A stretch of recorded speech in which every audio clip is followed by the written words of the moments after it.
महाराष्ट्र नवनिर्माण सेनेच्या 18व्या वर्धापन दिनानिमित्त शुभेच्छुक माननीय राजू दिंडोरले, मनसे जिल्हाध्यक्ष, माननीय प्रसाद पाटील, मनसे शहराध्यक्ष, मनसेचे कोल्हापूर जिल्ह्यातील सर्व पदाधिकारी, कार्यकर्ते, सभासद व हितचिंतक.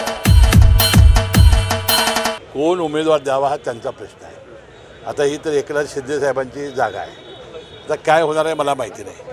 कोणी उमेदवार असेल तर त्याचा प्रचार मला करावा लागेल, नेतृत्व करावं लागेल, कारण आपला स्वभाव नाही तो. आता संजय मंडलिक एक, आणखी कोण असू शकतो नाही मला माहिती नाही. आज तर आमच्या डोळ्यासमोर तेच आहेत, कारण ते खासदार आहेत आणि एकनाथ शिंदेचे ते आज उमेदवार आहेत. आणि त्यांना जर काय बदलायचं असेल किंवा काय असेल ती वरती चर्चा करतील. नाही सतेज पाटलांचं मी आव्हान ऐकलं, पण राजकारणामध्ये असं होत नाही. इतका बालिशपणा त्यांना कुठनं आला मला कळत नाही. आम्ही एका आदराच्या भावनेनं बोललो होतो की शेवटी निवडणुका आल्या की टीका टिप्पणी होते, या बाजूने काय बोलले की त्या बाजूने लोक बोलतात, आणि त्या आमच्या श्रद्धेला कुठं डाग लागू नये एवढी आमची भावना होती.